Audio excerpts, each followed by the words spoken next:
Okay, so now let's talk about the 4 considerations for taking karmic action. I like to call them the 4 R's.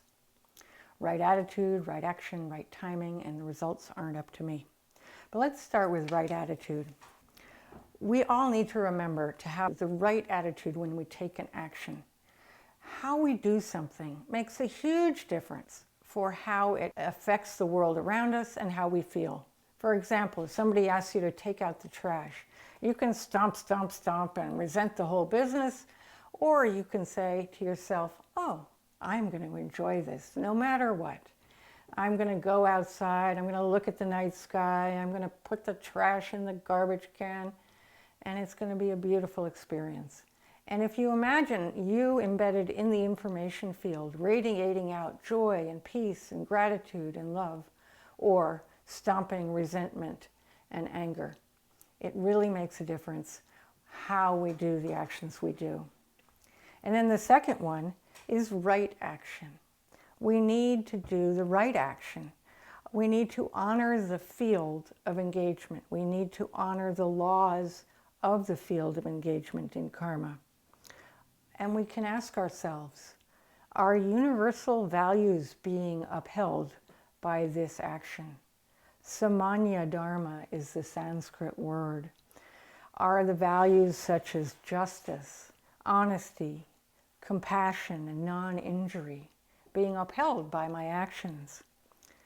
And the other question to ask ourselves is what's my fundamental value? What is important to me in this engagement? And am I being true to my nature? In Sanskrit, there's a great word called swadharma. And swadharma is my authentic, true nature. What I am here to do. I like to think of it as my jigsaw piece of this vast puzzle. And it's important that our actions reflect who we are, because we have come to create and gift to the world our uniqueness. And if we are trying to do what somebody else would do the way they would do it, we may be shortchanging ourselves. We may be shortchanging this world from the gift and the grace of who we truly are in this unique individual presence on earth.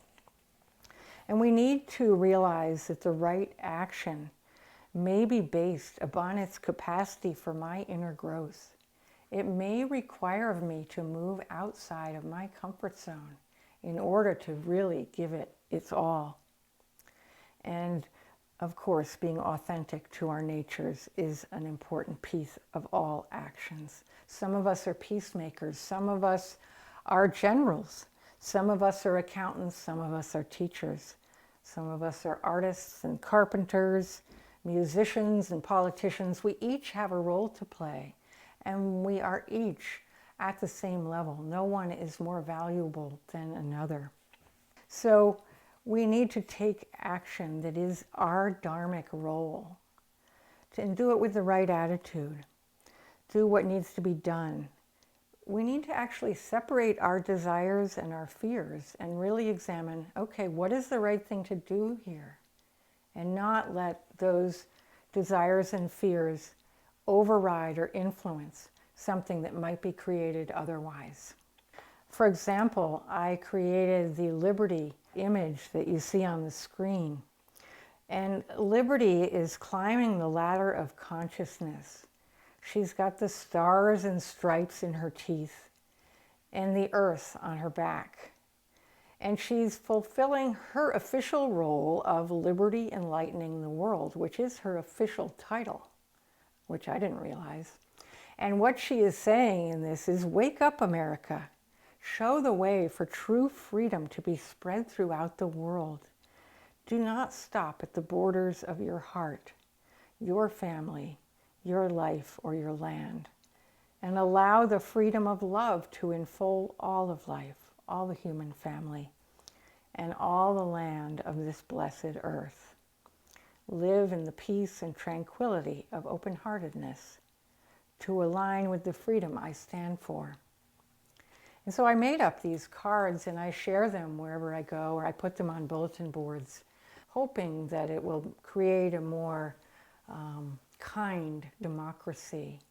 And that's my way of doing what I can in the greater political arena, being sort of a somewhat reclusive artistic personality. So right action, being authentic and in our own swadharma. And then there is right timing, the third R of our considerations for taking action. We don't want to dither, we don't want to rush, we want to see clearly what needs to be done and get it done in appropriate timing. Be on time, don't be late. Communicate what your needs are in that regard to others. I mean, if you wait too long, the situation will change and your response will be ineffectual or even potentially detrimental in certain situations. As I was preparing this talk, I was given the assignment to do this talk in January, and I knew I wanted to do the talk in June. Well, I did some research, then I started sort of putting it aside and letting other things get in the way. And by the time I was ready to record it, I went to the dentist a couple of days beforehand, and he ended up putting a wire across the top of my mouth as part of the braces that are in my mouth at the moment. And so now I find it very difficult to talk. And so I got some negative karma of being a little late in my timing of preparation for this talk. And my apologies on that count. So right timing is really important. And then the fourth R is really important. And this is where we need to maybe move outside of our comfort zone and realize that the results are not up to me. I take an action, I put it out into the field of karma, into the information field, into the causal and effect returning field. And what comes back is not up to me. There is some mathematical equation of what's going to come back to me, and I am not in control of it. I've done my part. And so I can be at peace in my mind. I can be relaxed. I can await the return of my actions without worrying. The field is the hand of God, and so I receive everything as a gift. James Schwartz said, "Everything we have was given to us by the field, by the laws of God." And if you think about it, our bodies were given us, our clothing came from this field, from the earth.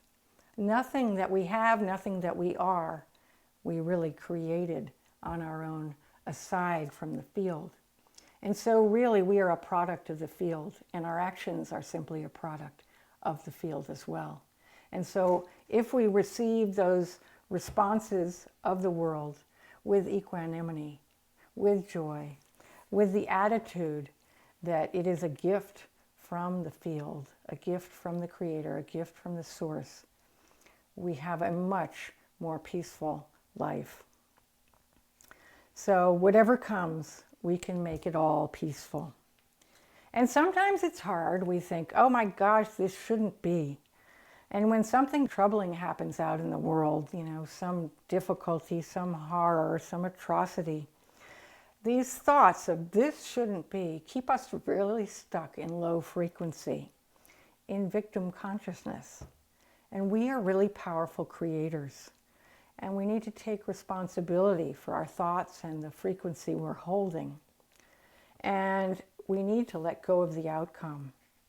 And sometimes I find comfort in remembering that there is a perfect order in this world. At some level, I cannot see it, but it is there.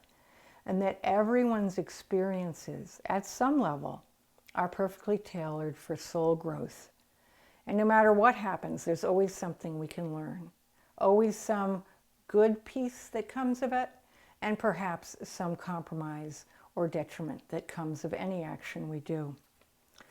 Sometimes a person needs to struggle to learn. Sometimes we need to allow another person to receive some difficult times for the transformation of their will, transformation of their perspective. And we can do whatever we can do. We can encourage and send them love. But sometimes we just have to say, It's not up to me. I know that person is in the hands of the field, in the hands of God, and it will come out okay.